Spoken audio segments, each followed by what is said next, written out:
Okay. I'm standing on the slope of a long, dark hill. To my left is a deep ravine. With a river running through it. But the riverbed is dry. Sometimes it swells with water when the rain comes off the mountain and rushes down through the ravine towards the shore. In front of me is the Atlantic Ocean. And on the horizon, I can see a sister island. And beyond that, if I could see far enough, the yellow sands of the Western Sahara. But I'm standing with my back to all of this. I'm standing inside a internal-looking courtyard with glass walls that reflect my image back to me multiple times. The glass courtyard is also sloping, and to the left and to the right of me, there are large, deep, cavernous rooms. They have very high ceilings, and there are glass lights spilling down from the ceiling like condensed water or stalactites. I'm standing on a spillway, a path, that connects the upper part of the city and the Mercado de Nuestra Señora de Africa and the shore of the Barranco de Santos and the church, Iglesia de la Señora de Nuestra Concepción, de la Concepción.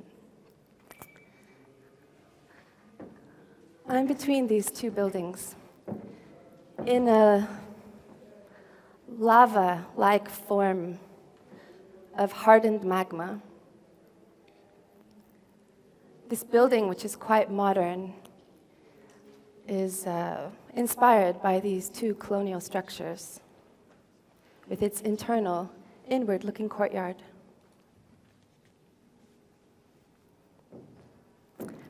Okay, now I'm in this big cavern-like room with the stalactite lights. It's a library, but the books have not arrived yet. It's the inauguration of the building, and the room is full of well-dressed people, men in suits, women elegantly dressed in high heels. They're chatting, and there's a buzz in the air, real excitement. There are photographers taking pictures, and there's several people filming for the local news. In the center of the room, there's a low podium. It's black. And there are several officials standing there. There is the General Coordinator of Culture and Heritage. There's the architect of the building, a tall, bald man, one of the architects. There is the mayor, the president of the Cabildo, and the president of the government of these islands. They give long, important speeches. And at the end of their talks, in another space that's surrounded by a curtain, there's a group of people waiting. They're wearing bread over their faces, like baguettes, like bread masks. And these bread people emerge from the curtain, and they walk into the space. There are 18 of them, and they're following a leader, a small Japanese man with a bread mask. He has several baguettes under his arm, and he's ringing a small bell incessantly. He shakes the hand of the general coordinator and the architect and the mayor and the president of the Cabildo, and he shakes the hand of the president of the islands, and to each he offers a small piece of bread. For him, the baguette is a food of the people. It's a simple symbol of everyday necessity. As the event is moving on, the people in the room and the officials all go from the library into the bar, where there are drinks being served. And the bread people in a line follow them. They wander around in a loose grouping around the building. At some point, they even stand on this staircase here in a line. And they're giving these pieces of their baguettes to the guests.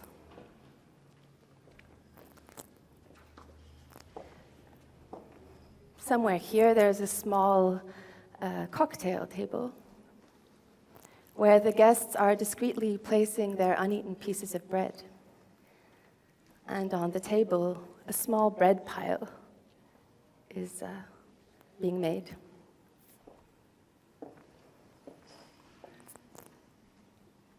Okay. We are outside in the city. We're on the Ramblas. Beautiful trees overhead, an alley, a street. A group of people are moving together. Some of them are oddly dressed. They're wearing canvases painted with geometrical lines, some horizontal, some vertical, like grids. They're moving freely. Some of them are dancing down the Ramblas. They're sitting on benches. It's an action of a quite well-known Latin American artist. It's an action from the 70s that he's recreating.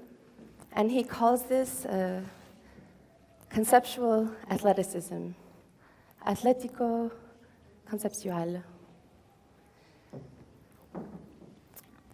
This action is actually following the path of an existing exhibition from the 70s that was installed on the Ramblas. Many of these artworks are still there. And these temporary frame grid structures are becoming part of the installation. In the museum, there's a retrospective of this artist's work. He calls it a retrospective because it's focusing on his old works, incomplete works, and failures. And in this exhibition, there are grids everywhere. There are grids walking on the triangular plaza. There are grids hanging from the walls of the gallery, kind of deformed. There are grids wrapped around semi-naked women. There are 3 of them standing on a podium, quite like this one. There's even a space where there's a grid hanging low to the ground, about this high, that fills the entire room, so it's impossible to enter. Now, the grid is a symbol of modernity. It's a universal language of art. And for this Latin American artist, from his perspective, it's his access into this modern vocabulary, which, of course, from his perspective, feels dominated by Europe and North America. You have to remember also that these pieces were all conceived around the 70s. He's gesturing playfully with these grids, but there's also a small, well, not so small, political intention to his project. The curator of the exhibition has seemed to misread this point and this playfulness, and he's arrived at the opening wearing a custom-made suit. The suit has black grid lines on it, and the artist is furious. In the press conference, the two are barely speaking to each other. It's a breach of trust that will prove definitive.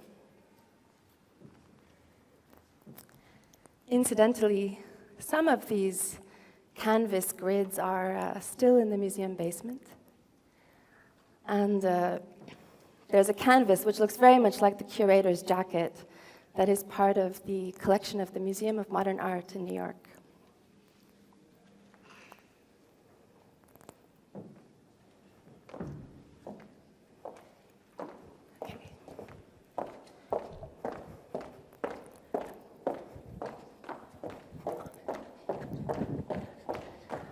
There's a woman in another gallery, and she's running in a circle. The gallery is filled with the works of another male artist of a similar period, pale, conceptual works hanging on the walls. And this young artist feels that there's a bit of stillness to them, that they're from another period, they're a bit lifeless. So she's running through the space to create some movement in the room, and some movement with the works. The sound of her footsteps is amplified and multiplied, so it feels like there's many, many people running with her.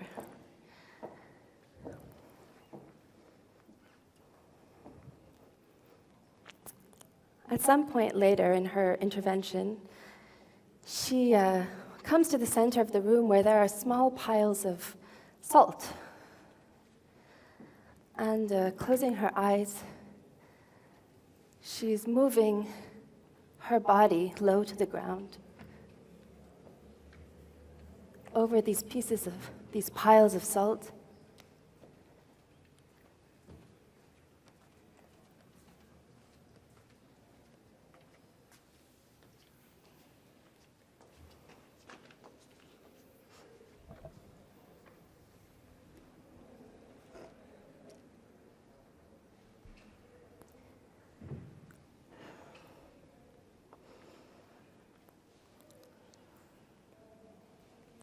There's a man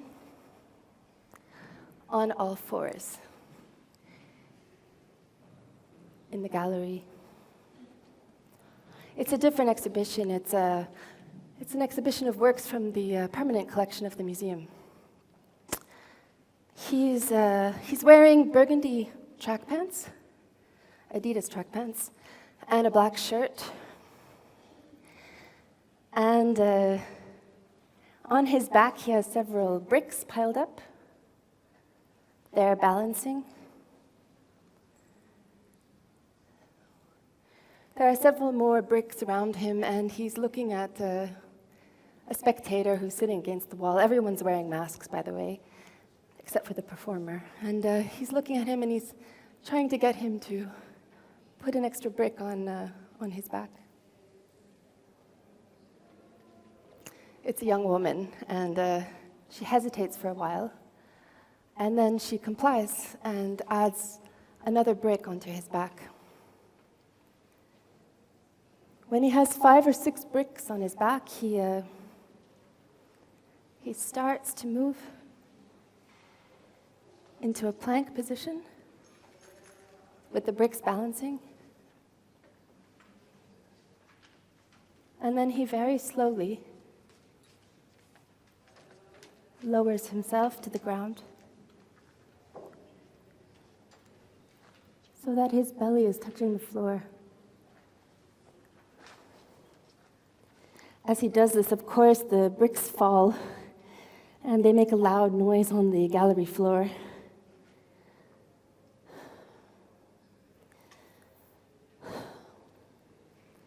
He lies there for a while under the bricks.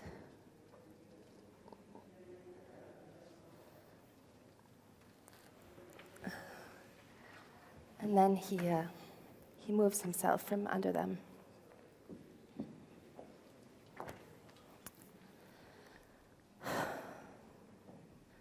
He goes to another place in the space where there are 2 other bricks, and he does a headstand.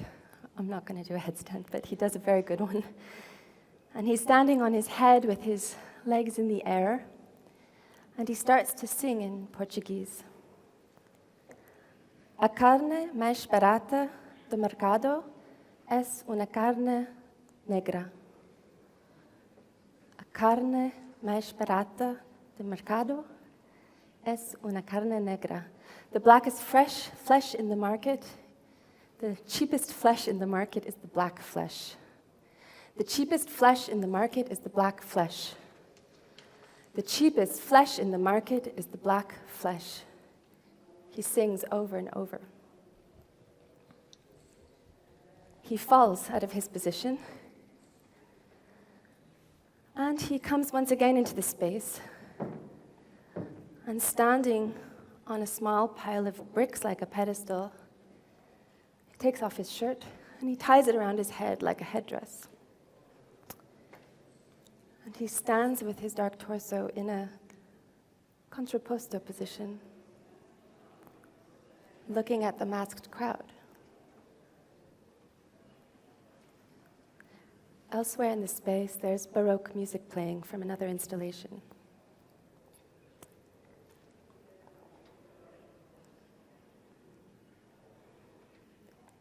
With this gesture, his black body becomes temporarily part of the museum's permanent collection.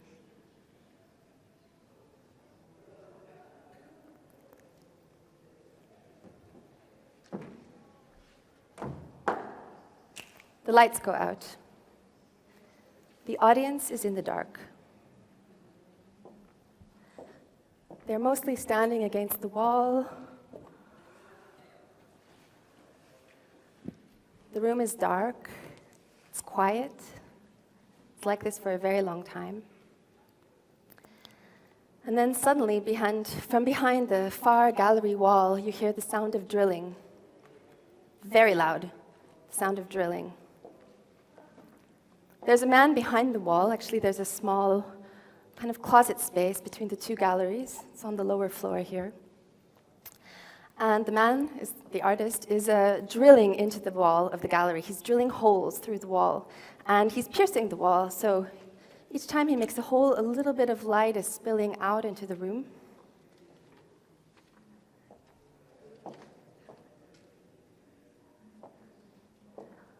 There's a much bigger hole, which was there before, actually. And through that hole, there's a video projection on the wall of the gallery. It's a series of sort of blurry photographs, like family photographs, but from another time. Actually, they're photographs that belong to the museum. They're in the collection somewhere. They've been sedimenting there for a long time at this point, and the artist is, with this gesture, trying to bring them back to light, trying to bring them back to the surface. It's an artist from the island, and he's been documenting different villages, not far from here, in fact.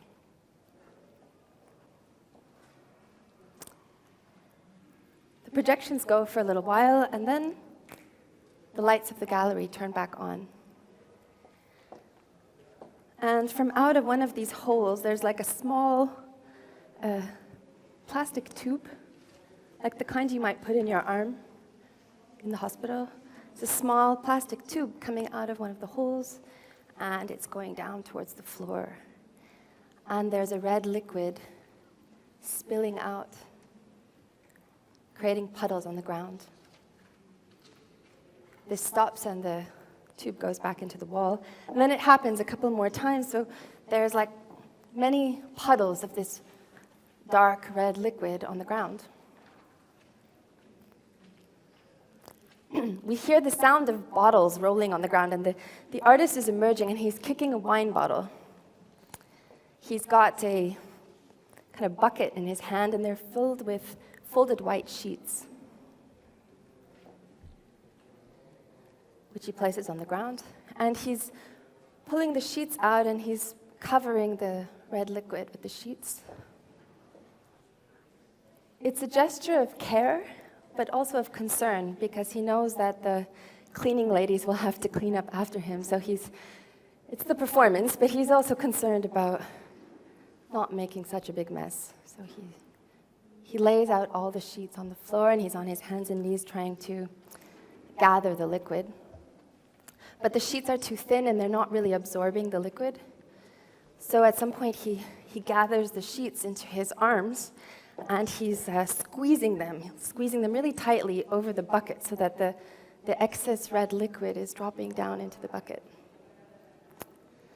And his white T-shirt, and he's wearing underwear, actually. He's all in white. His white clothing are stained with the red liquid.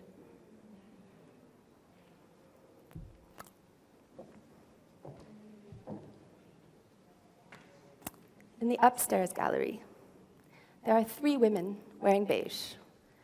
They have on beautiful beige light trousers and light beige silk shirts and white shoes. They're walking, stepping, kneeling, lying, in unison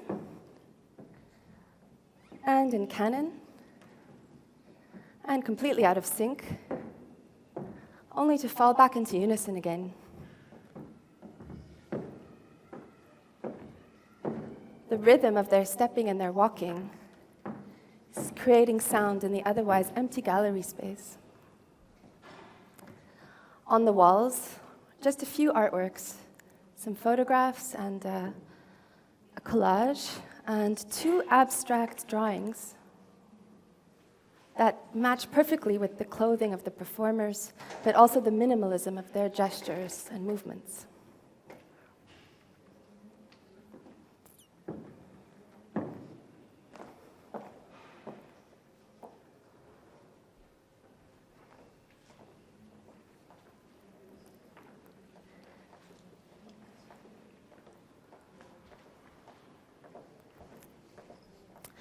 Two naked men, shoulder to shoulder, are stepping.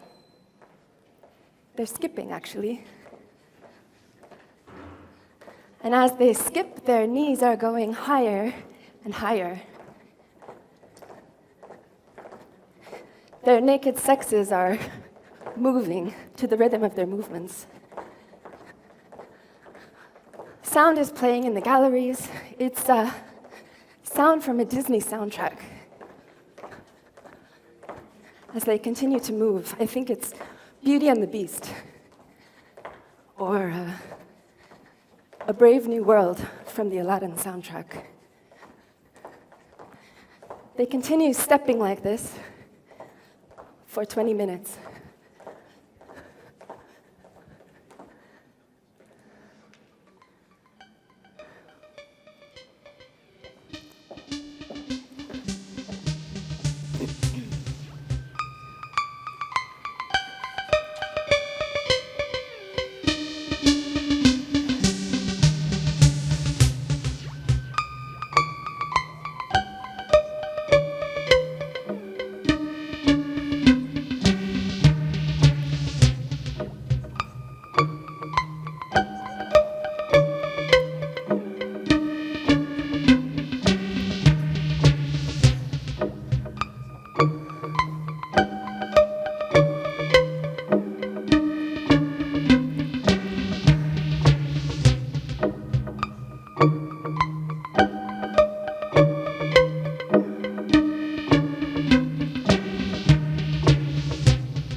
Man. He's wearing jeans and running shoes, and he's standing in the corner of the space. He's stepping casually. He's partially hidden by a screen, an artwork, in fact, in the exhibition. And as he continues, he slowly emerges from behind the screen, crossing a line of people that are sitting on the ground. They're sitting on the four edges of the room, kind of like you are now.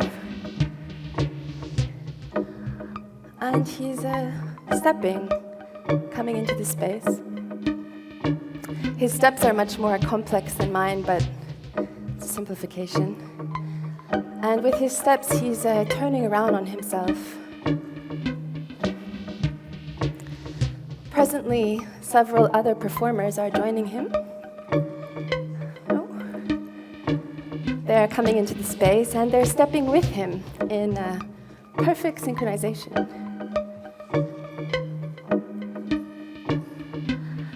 And as they start to move, the music is growing more and more intense, and their movements are getting more and more intense. Again, much more complex than what I'm doing here, but I wanted to give you a sense of it. And as they move, their bodies are becoming more and more into the movement. And their hands are moving higher and higher in the air. Higher and higher.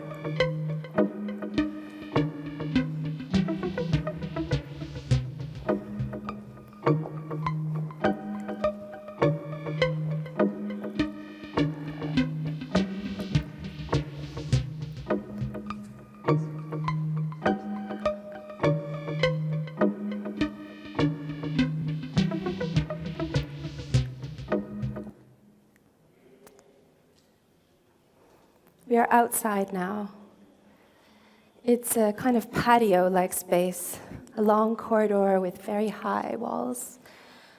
And in the center are several plants, like of a local variety. They look a bit like palms, growing in the middle. And in this narrow space, there's a lot of people. There are several performers. They're half naked.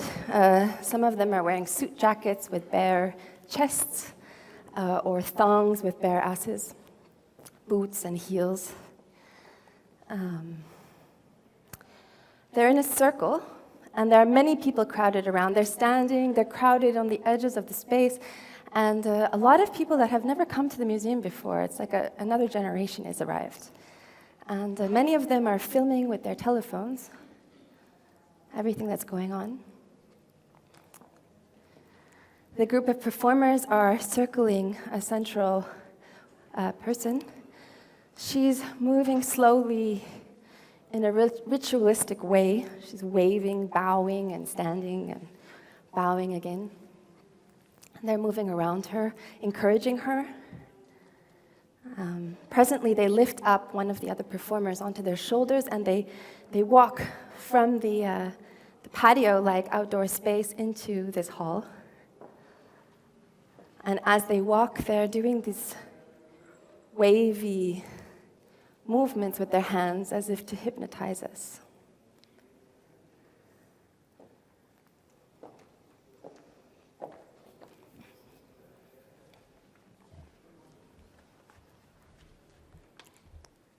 There's a woman in the hall.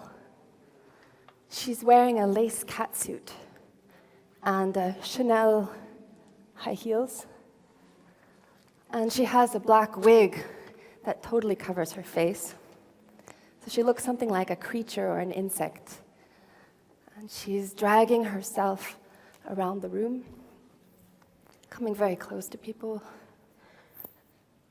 She has 2 speakers on her back, and from the speakers you can hear the sound of a voice speaking in French. It's Antoine Artaud speaking in French.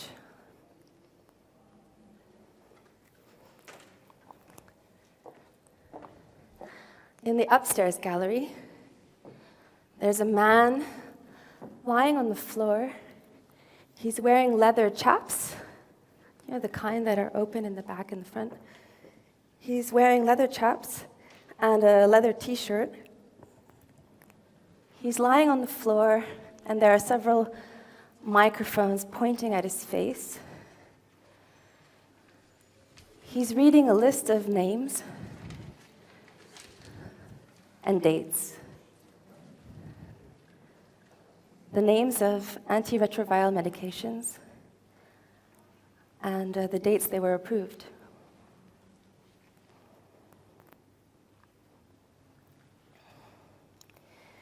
The room smells of rubber, because there's a thick piece of rubber on the podium, and also the smell of a rare perfume.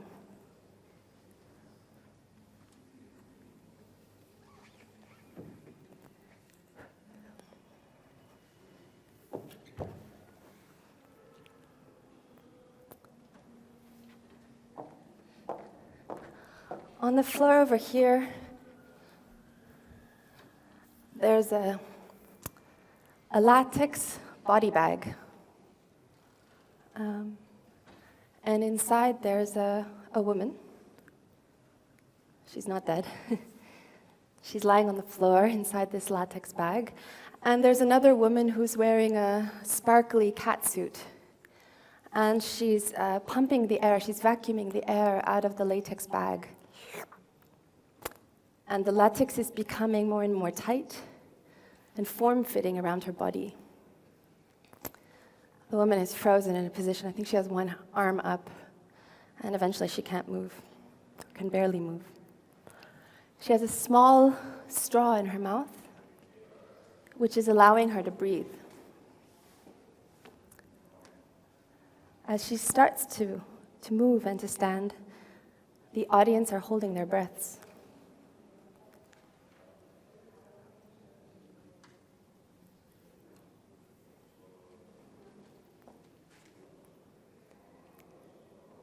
In another gallery, actually, this one here,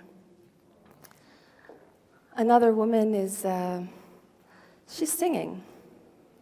She's singing, and in front of her, there's a large, gray, inflatable object, much like this one. Would you mind to move for a second? I'm just gonna, if you can just move for a minute. Thank you. So it's a large gray, yes, thank you, sorry about that. Don't mean to be rude. It's a large inflatable object. It's made out of a gray rubber. And the performer's climbed on top of it and she's singing into the rubber. She's singing.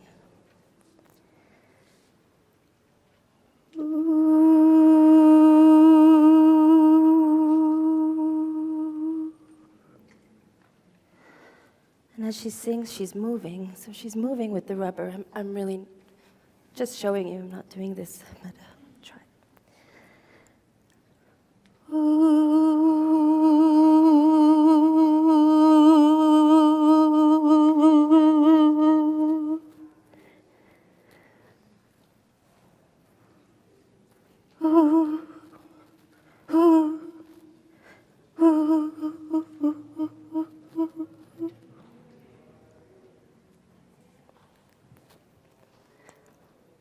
She goes on like this for some time, exploring the surfaces of the gray object. And at some point, she sits down on it with her head on almost like a breast, big, round shape.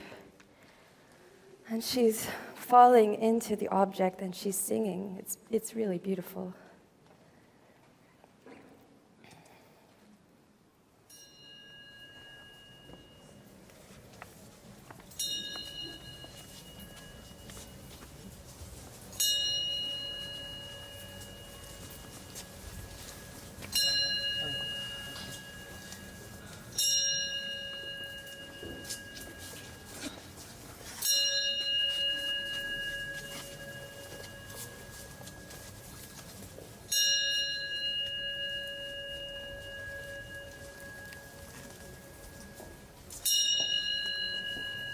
Okay, we are outside again, and it's nighttime, a little bit darker than it is now. And there's a group of performers, the ones from before, and they're holding candles in their hands. And they're walking slowly with the lit candles.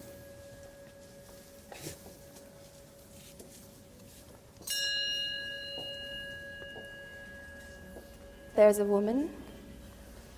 She has a handbag like a skirt, and she's lying on the pavement with her legs above her head. She has lit candles in her hands, many of them, several each, and she has candles between the soles of her shoes. And she's taking one of the candles and she's placing it in her vagina. The hot wax is dripping onto her skin.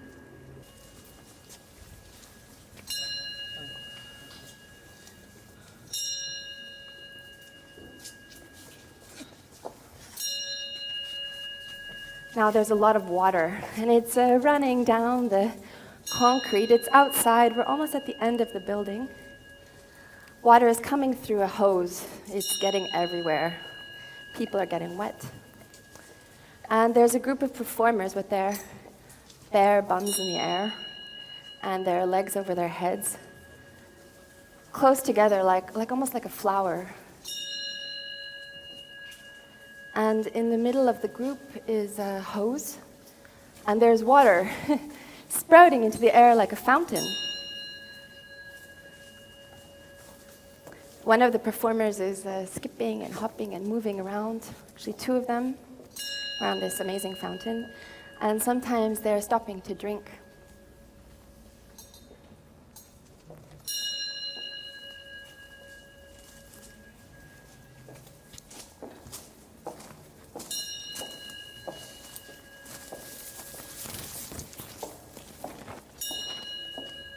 You can hear their sounds in the background of the soundtrack.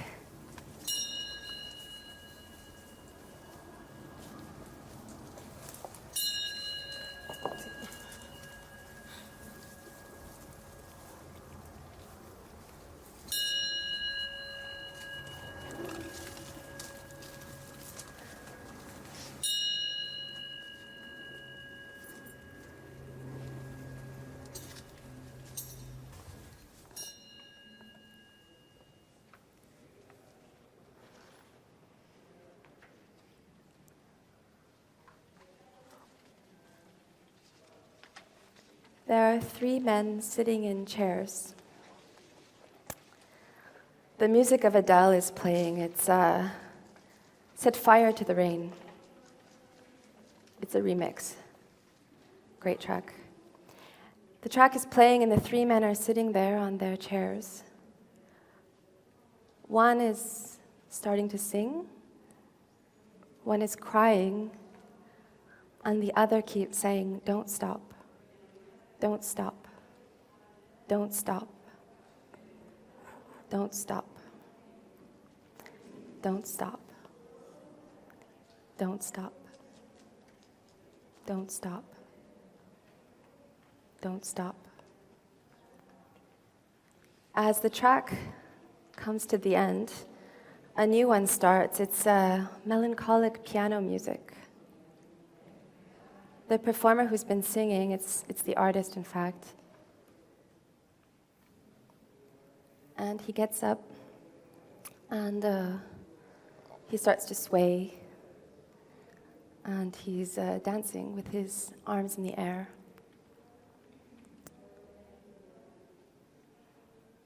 His eyes are closed. Starts to sing again. The three men are becoming more and more active, and they're starting to dance ecstatically, and they're even walking across the space as if it's a catwalk, as if they're wearing high heels, but they're barefoot like me.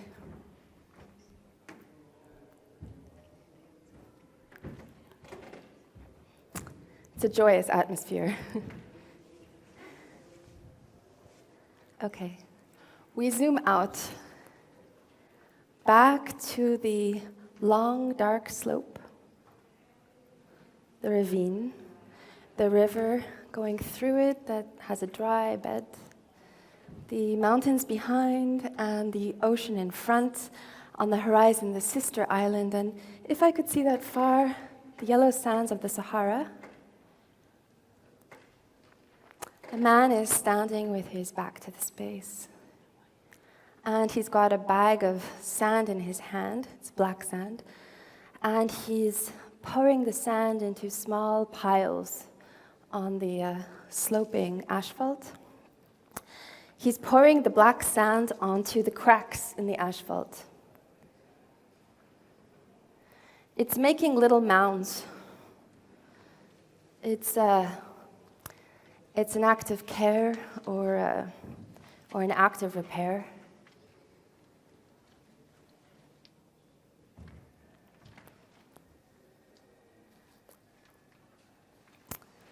At some point he puts the sandbag down and he starts to dance in the space between the mounds. It looks like almost like a geometrical form or a tattoo of the building. As if the building was a body. And he's dancing between these mounds, or like Braille, he's dancing between these mounds, a sign or a symptom. He's dancing between these mounds as if they're telling him something. He's making gestures, as if the poses and the traces of all the performers or the artists or the people that have been in the space have left something behind.